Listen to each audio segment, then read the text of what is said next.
Bismillahirrahmanirrahim. Assalamualaikum warahmatullahi wabarakatuh. Waalaikumsalam warahmatullahi wabarakatuh. Alhamdulillahirabbil alamin. Assalatu wassalamu ala asrofil anbiya'i wal mursalin wa ala alihi washabihi ajmain. Amma ba'du.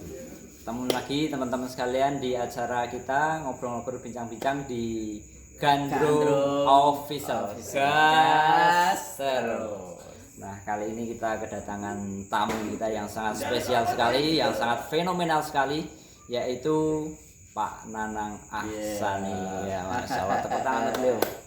Beliau sudah berkecimpung di dunia pendidikan sudah kurang lebih berapa tahun, Pak? Wah, berapa ya? Ya, hampir Ya, 30 formalnya ya dari 2005. 2005. Kalau non formal TPA ya 30 tahun lah. 30 tahun ya, siap. Ya, hampir kurang lebih ini sekarang Pak Nanang udah kepala berapa ini? Wah, 40 berapa ya? 47. 47, Masya Allah. 42 apa 47 lupa ya. Sudah hampir 30 tahun ya Pak Oh, Nanang iya, berkecimpung di dunia pendidikan. Oke teman-teman, kita kali ini nanti akan berbicara tentang gimana nyiptain sekolah yang ramah anak. Ya, sekolah yang ramah anak. Iya. Nah, ini Pak Nanang, gimana Pak Nanang ini sekolah yang ramah anak menurut panjenengan gimana? Oke, assalamualaikum warahmatullahi wabarakatuh. Waalaikumsalam warahmatullahi wabarakatuh. Alhamdulillahirabbil alamin. Allahumma sholli ala Muhammad wa ala alihi washabihi wa barik wasallim. Amma ba'du. Alhamdulillah pada malam hari ini kita masih diberi kesempatan oleh Allah bertemu di Gandrung Official Gas terus. Siap. Dalam rangka ngobrol Ngobrol santai. ya tentang pendidikan. Allah masih memberi kesempatan kita untuk bisa menghirup udara segar, oksigen gratis, bayar apa ya kuat. Dan bersyukur insya Allah akan menambah segalanya berkah dan banyaknya nikmat. Selawat dan salam kita tujukan kepada Nabiullah Muhammad Sallallahu Alaihi Wasallam, para keluarganya, para sahabatnya dan para pengikutnya sampai yang melahir nanti. Berbicara tentang sekolah ramah anak, tapi tak cerita sih. Ya, siap. Siap. Cerita sekolah saya dulu mengawali sekolah formal itu di TK Aisyah Birrul Walidain di Pagerjo, Krikilan. Kalau banyak orang mungkin taunya Sangiran. Nah, saya di daerah situ. Saya merintis TK itu karena ada salah satu MI Muhammadiyah yang nyawanya tinggal separuh. apa separuh piye yo? Seperapat soalnya malah tinggal seperapat. Sama melihat keadaan itu iso terpanggil untuk tetap berjalan di pendidikan formal, merintis TK Birrul untuk bisa menghidupkan kembali MI Muhammadiyah itu. Memang background saya di organisasi Muhammadiyah. Siap. Terus kalau di TPA yo Sudah puluhan tahun kali ya, sudah hampir bujang 30-an tahun ya. dulu Sampai SMA sekarang. ya, masih SMA sudah ngopaini anak wong. Sekarang ngaji. Saya bertugas di mana Pak Nanang? ya, alhamdulillah sekarang diminta oleh yayasan untuk ngurusi SD Muhammadiyah Siboto. SD Muhammadiyah Kali Jambe. Kalau brandnya ya SD Musi. SD Musi ya. Orang dengar itu penasaran. SD Musi. Musi, SD Musi ning ngendi? Ning Jambi apa ning ndi? Ternyata di pinggir kali Cemoro. Kali Cemoro. Oh, iya. SD Musi ya, menarik sekali. SD Muhammadiyah Siboto. Ya. Tentunya di sini ada program-program khusus untuk menciptakan sekolah yang ramah anak. Ya, barangkali apa saja Pak? Kalau di SD Musi, sekolah ramah anak yang kami utamakan adalah melayani kenyamanan psikis anak. Melayani psikis anak itu nyaman. Ya, diantaranya sebisa mungkin guru kuwi ya kaya kancane, kaya bolo curhate, ya kaya wong tuane. Jadi di sekolah itu nyaman dan SD Musi itu pernah jaya. Pernah jaya, saya lihat statistiknya itu pernah ada murid sejumlah 220-an. Tapi saya waktu pertama di SD Musi tahun 2012 di bulan April garek 35. Masya Allah. Itu mengalami penyusutan. Lah, usut punya usut. Nggih. Nah, ini nopo. Akhirnya saya ditugaskan di situ untuk bisa menghidupkan kembali dan abote tutulan dagangan sing wis ora payu abote luar biasa atau bahasa kasare ngeret truk sing wis kecegur jurang. Nah, iya berat ya Pak. Berat kalau dirasa berat. Nah, dengan sekolah ramah anak, headline kita malam ini sekolah anak. Nah, SD Musi itu akhirnya berusaha. Wah, guru-gurunya sing nom-nom iki, sing iso nguyang-nguyang. Sing ayu-ayu. Ya, masuk kriteria guru ngelamar guru kudu ayu ya. Beda ya, yang penting fresh. Nah, fresh bisa paham terhadap karakter anak. Ramah, sekolah ramah anak. Kalau saya mengutamakan pelayanan psikologis. Kalau yang lain sebenarnya ada sarana prasarana yang ramah anak itu seperti apa ya? Ya aman pastinya. Mainannya aman. Misalnya pakai nulis di papan tulis itu juga aman untuk kesehatan anak. Nah, ini juga termasuk kriteria ramah anak. Juga stakeholdernya. Ramah anak itu kudu disampaikan ke komite juga harus paham, guru apalagi pendidik dan tenaga kependidikannya juga harus paham terhadap apa kuwi ramah anak. Betul Pak. Ya. Menarik sekali ya teman-teman sekalian. Ini semakin malam semakin menarik obrolan kita tentang bagaimana nyiptain sekolah yang ramah anak. Tadi ada beberapa fungsional ya di sekolah yang ramah anak. Salah satunya adalah ada murid ya, betul. Kemudian ada guru ya, ada orang tua dan stakeholder masyarakat yang terkait.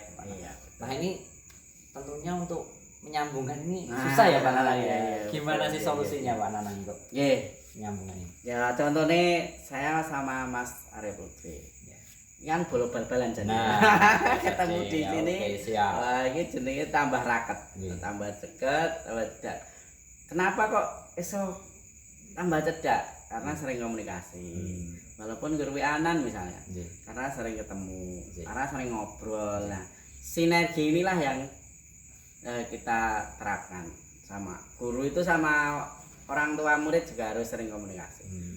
Komite diajak ngobrol, orang guru kan nanda tangani LPJ bos, orang guru kan nanda tangani LPJ yang lain, nanda tangani proyeknya, bantuan misalnya. Komite kok ngerti kon tanda tangan, diajak ngobrol, ya kena disambati malah, nah itu malah disambati. Yang jelas diajak melaku bareng untuk menciptakan sekolah ramah anak yang kaya apa. Nah, diantaranya yo komite nek iso ya nyediani sarana prasarana yang lebih mendukung, memadai.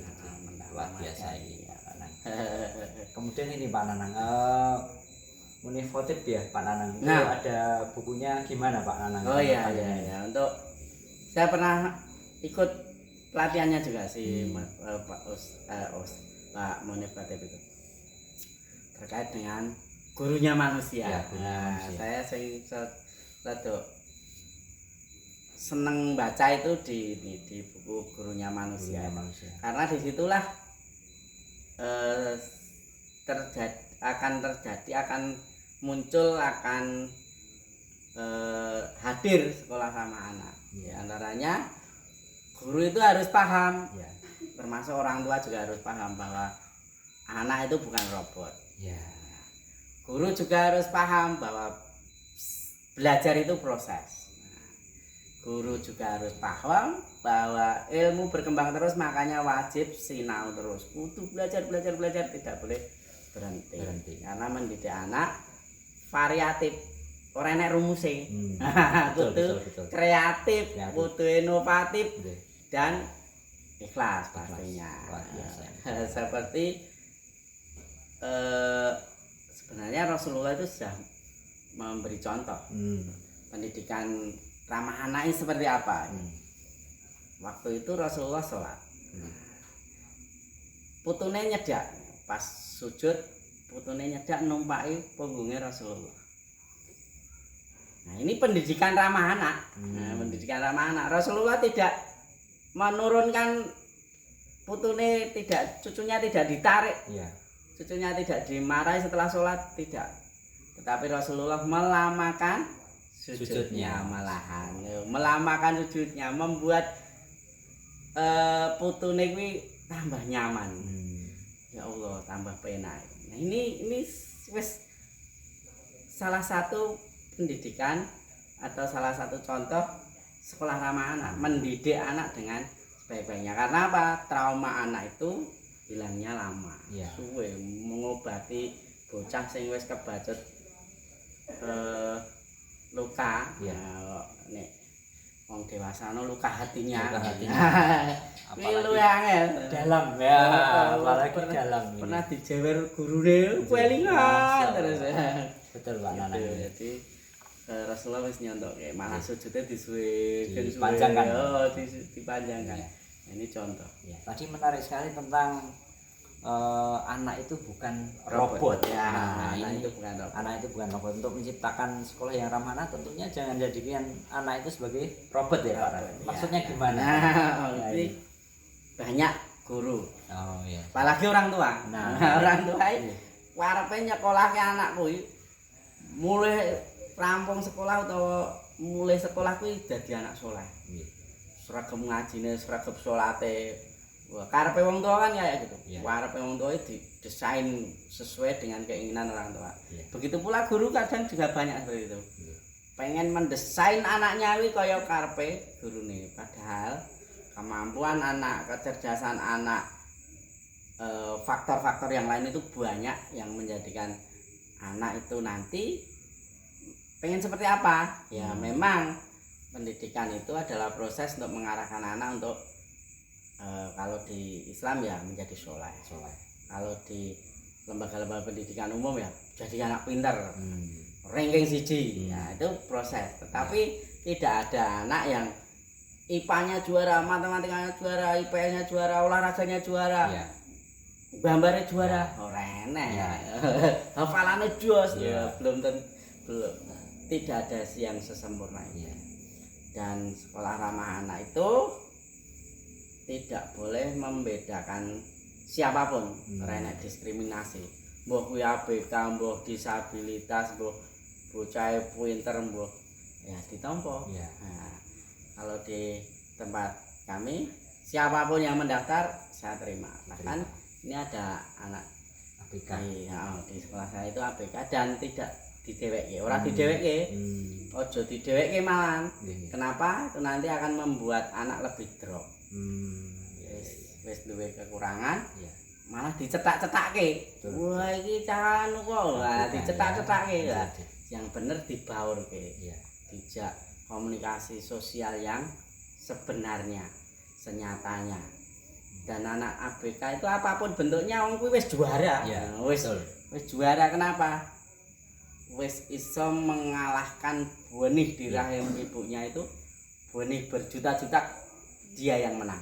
Enggak boleh dibully berarti. Enggak boleh dibully. Dan Allah itu memilih dia yang lahir.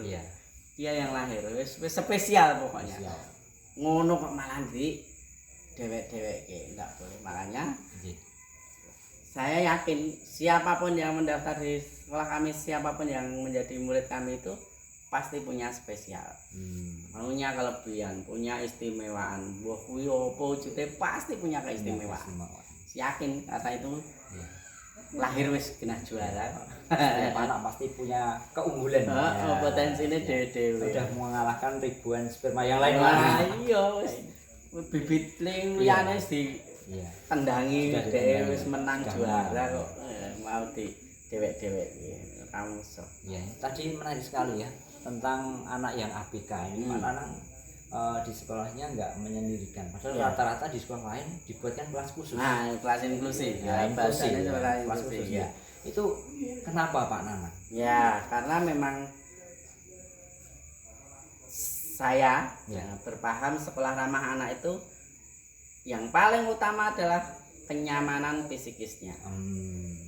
Anak ABK nek didhewekke yo kuwi mau kasihan iki. Heeh, mesake malah dadi drop mengke malah sing kudune kelebihane muncul malah dadi down meneh, ora ketok meneh. Nah, ketika diwori kancane so malah dia akan menjadi seperti teman-teman yang lain. Cuma memang ada bedanya strata nilai, standar nilai, levelnya seperti apa ya level dia. Nah, kayak misalnya kayak cangkir ini kan isinya kecil. Nah, arti isini air sebotol ini kan nggak bakalan mungkin. Ya, kan nggak mungkin, pasti tumpah. Podo wae ya. Anak-anak kita itu ya seperti ini. Jadi jangan menerapkan kalau sekolah ki aja gawe rengking-rengking. Nah. Oh iki gelas semene kok rankingnya 1 ki ya wis kebak iki. Botol iki rankingnya 1 nah ya wis kebak botol ini. Tapi kan nek ditumpah kene enggak sesuai. Ambiar. Betul ya. Ini wakil sekali semakin asik saja Pak Nanang. Tentunya gini Pak Nanang, untuk menjadikan sekolah yang ramah anak tadi kan ada sinergi ya. Nah, kadang pernah nggak terjadi kayak semacam problematika ini antara anak ataupun guru ataupun orang tua kayak gitu? Ya pasti ada. Pasti ada ya. Pasti ada. Nah, caranya gimana untuk mengatasi itu Pak? Contohnya wae saiki lah. Saiki apa ya undang-undang pendidikan apa ya, intinya ketika ada kekerasan di dalam sekolah itu orang tua bisa melaporkan guru ke kepolisian. Ada hukumannya. Nah, terkadang itu ewuh juga. Ewuh. Nek dulu awake dhewe sekolahnya dijewer. Jewer gurune ngono. Teko ngomah lapor mboke tak mau dijewer. Kalau sekarang orang itu. Nah, ini termasuk masalah. Cara mengatasi ya kita sering komunikasi dengan orang tua. Kalau di tempat kami ada parenting rutin. Ya, rutin. Jadi ada komunikasi. Ada konsultasi dengan wali kelasnya, mungkin dengan saya langsung, mungkin lewat WA group. Nah, ini juga bisa mengurangi crash atau masalah-masalah yang terjadi di sekolah, terutama antara anak, guru dan orang tua. Nah, ini yang paling rawan. Memang menciptakan sekolah ramah anak kuwi di sisi mengatasi masalah ini rada angel. Yo rada rawan juga, rada rawan. Tapi ya kadang jadi dilema. Dilema di antara pendidik-pendidik.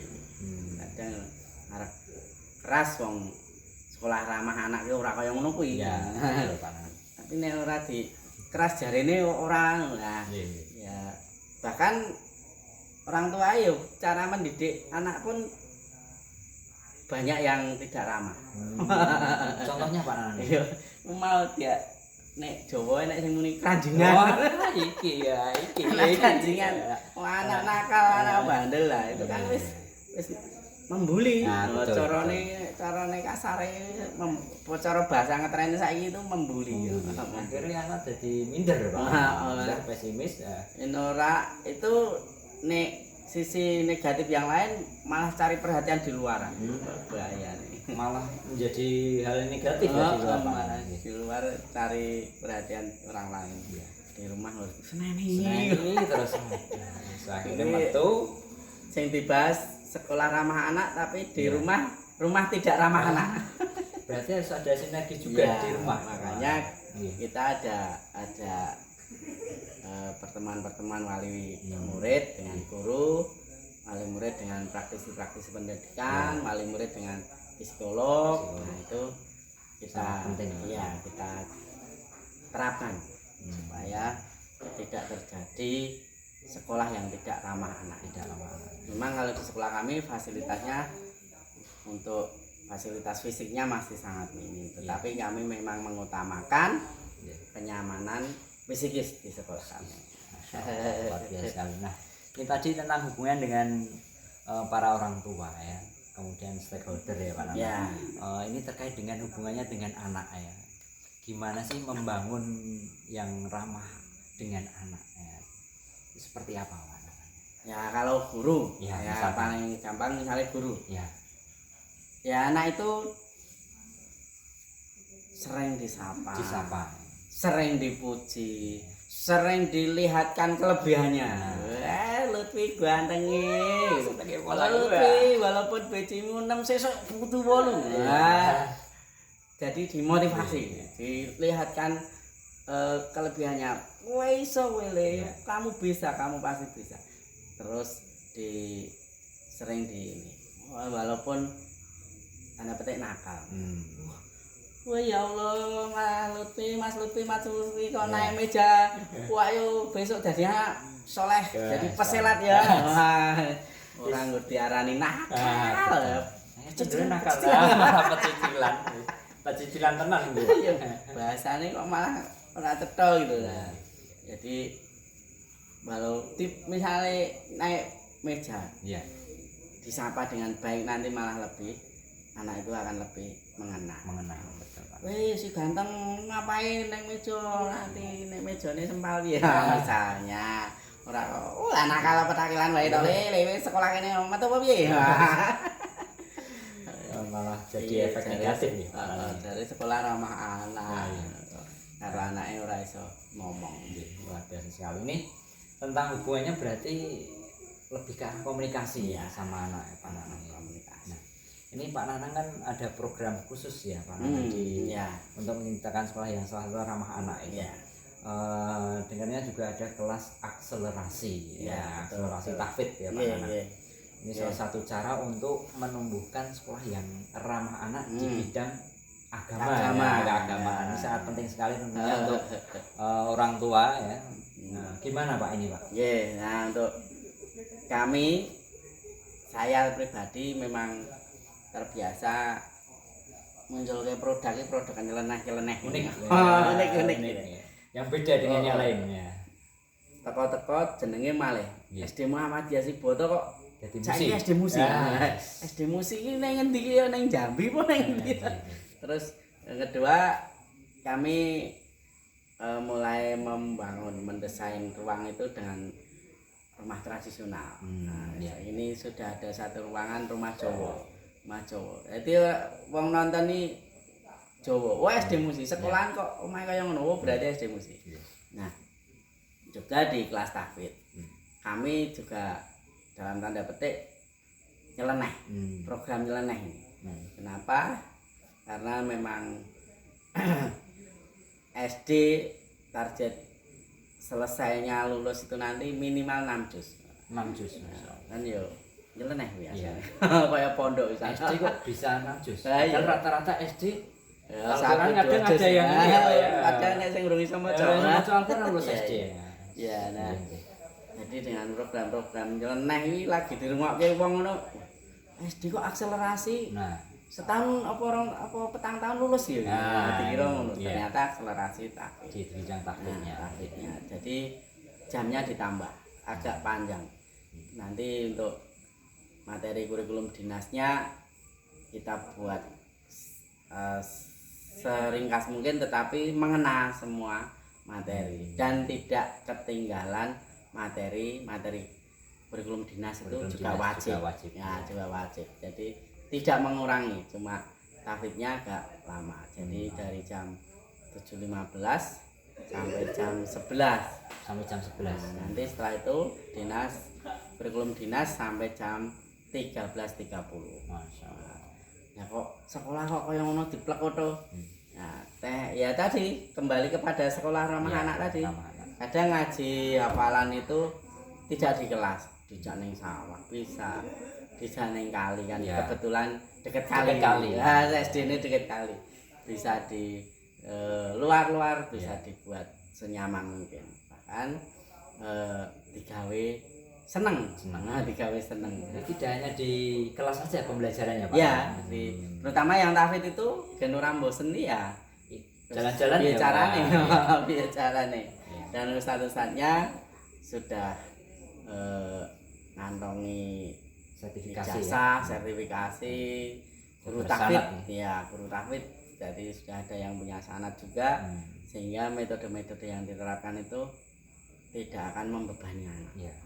Tidak akan membebani anak. Wis mudeng carane hafalan sing gampang iki kayak apa, sing cepet ya apa itu. Beliau-beliau saya sudah paham. Dan di sekolah kami jumlah muridnya diproporsionalkan. Jadi memang bertujuan yaitu tadi pelayanan ramah anak. Kabeh kene ora diskriminasi. Nek SD misalnya satu kelas sampai 35 anak gurune siji itu sok bayangke piye carane mulang piye. Ya. Ruwet nek sing rono rene.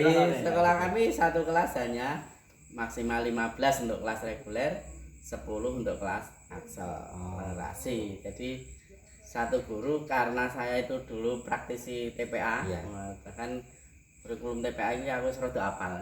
Nglothok iki. Nglothok mboten ilang. Ora nglothoke ora ilang alhamdulillah. Dulu kan ada kurikulum mengatur terkait dengan ustadz dan santri. Ustadz itu satu ustadz ya hanya 10 santri maksimal. Kemampuan mengajarkan itu nek usia-usia TPA ku ya umur 10. Nah ini saya terapkan. Di sekolah kami saya terapkan. Guru siji itu paling banyak mulang cah 15. Paling banyak. Nah nanti kalau sudah lebih itu ya buat kelas lagi, buat kelompok lagi. Cara TPA-ne gawe kelompok meneh.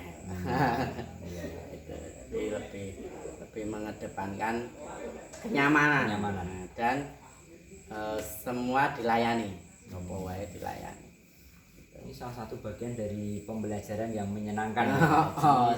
Dari ramah anak memang lho, sekolah ramah anak. Sekolah ramah anak. Luar biasa sekali ini Pak Nanang. Oke. Sekarang lanjut ke teman-teman yang baru belajar ya. Kita baru belajar untuk bagaimana menyekolahkan anak. Nah, ini gimana sih caranya Pak Nanang untuk orang tua ini agar bisa tahu gimana nyekolahin anak biar anak ini manut lah sama orang tua ya. Gimana Pak? Tipnya orang tua memilih anak ya, memilih sekolah untuk anaknya. Yang jelas harus tahu menunya yang di sekolah itu apa wae. Terutama agamanya seperti apa. Kalau saya kalau sekolah yang lain tidak tahu. Kalau saya sebagai orang tua pasti memilih kan sekolah itu yang agamanya diunggulkan, yang bagus. Ya, yang bagus. Terus dilihat tadi saya sudah bahas terkait proporsional guru dan santri tadi. Nek SD iki yo umume pomone siji 20 kok. Paling bagus ya siji 10 kuwi jane. Iya. Nek ngantek siji 35 kuwi terus sing wis ora mudeng terus ngono soke. Betul, Pak. Nah, ini orang tua harus tahu. Jangan sampai terjebak dengan wah kono muridnya akeh. Kuantitas ya. Muridnya akeh. Itu apik berarti. Ya pasti murid akeh itu ya apik, tetapi sisi kelemahan yang lain apa bisa dipahami. Nah, jadi sekolahan muridnya sithik belum tentu sekolah jelek juga. Nah, sekolahan muridnya sithik belum tentu juga bagus juga. Yang jelas harus lebih bisa memilih dan memilah-milah kebutuhan saya terhadap pendidikan anak saya itu opo.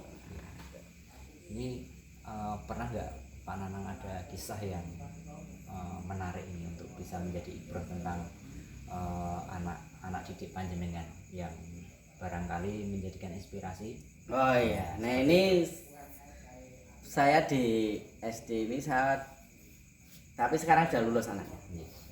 Ada anak yang memang ada pelayanan khusus, harus ada pelayanan khusus. ABK. Ya, ABK. Kata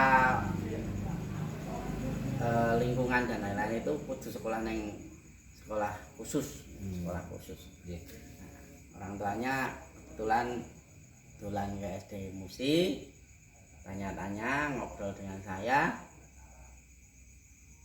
Lah nopo kok orang tanya itu nangis-nangis, arep nyekolah ke anak bingung.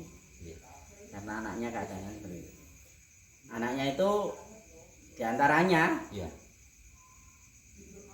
ketika melihat mobil, ketika ada kendaraan ini seringnya dilempar batu kecil lah, kerikil.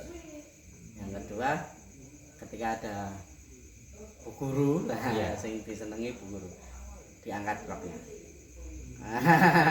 Ya, nyeleneh. Memang kalau tidak sabar, pasti risih, guru-guru itu risih. Tetapi di sekolah kami saya terima, anak itu saya terima. Oke, enggak apa-apa. Sekolah di sini. Sekolah di sini, gurunya saya pahamkan semua kekurangannya anak ini harus bisa mendampingi. Satu semester yang bisa hilang itu tidak satu semester. Ya, yang bisa hilang itu ngangkat rok itu hilang.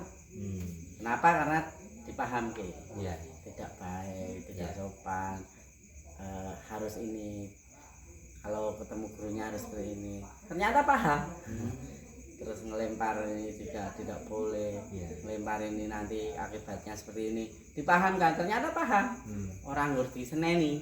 Betul. Orang ngerti seneni. Dibiak nopo sih, wong dalamnya juga celana panjang. Dan artinya auratnya juga tidak terbuka.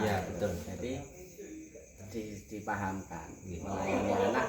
Karena ini kita headline-nya sekolah ramah anak, ya apapun yang anak lakukan ya kita terima, kita perbaiki. Yang paling membuat saya nangis itu hafalannya luar biasa. Walaupun berkebutuhan khusus. Sampai kelas 6 itu sudah selesai juz 30 dan 29 dapat separuh. Jadi orang tuanya waktu anak ini di wisuda wes mabut karena lihat anaknya luar biasa dan itu benar nyata. Sekarang anaknya sudah lulus sekarang sekolah di salah satu madrasah sanawiyah di Kalijambe. Nah, sebenarnya saya mau pengen dia mondok tapi anaknya kayaknya takut. Ya belum pelayanannya mungkin. Wis bayang nek ra ketemu orang tuanya. Bisa jadi itu. Luar biasa sekali. Semoga kisah tadi menginspirasi untuk orang tua sekalian ya. Walaupun kondisi anak itu ABK, tapi setiap anak itu pasti punya kemampuan. Keunggulan masing-masing, spesial sendiri. Dan ramah anak itu melayani. Best proses bukan best input. Nah, nggur best input ya kabeh iso. Mulang cah pinter. Berarti udah los ya. Iya to. Wong barang mlebu ning warung barang apik-apik kabeh wae diapane. Barang arep mlebu ning pabrik barang apik-apik kabeh metune mesti yo bagus ya. Dadi barang apik. Oke, alhamdulillah. Ini sekarang konklusi ya teman-teman, kesimpulan kita sudah menginjak kesimpulannya. Gimana sih cara nyiptain sekolah yang ramah anak? 5 hal barangkali ini. Yang pertama gimana Pak? Nyaman fisikisnya. Oke, siap. Komunikasi. Sinergi. Terus apa tadi? Best proses. Best proses. Sama menyenangkan. Oke, 5 hal tadi yang semoga bisa membuat kita menjadi terinspirasi ya, khususnya untuk menjadikan anak itu bisa ramah ya. Sekolah itu bisa ramah ya terhadap anak. Oke, terima kasih teman-teman sekalian. Apabila ada salah kata kami mohon maaf ya. Sekali lagi kita gas Pak Nanang ya. Oke ya, siap. Gandrung Official gas terus. Terima kasih sudah mengoperan Pak Nanang. Assalamualaikum warahmatullahi wabarakatuh.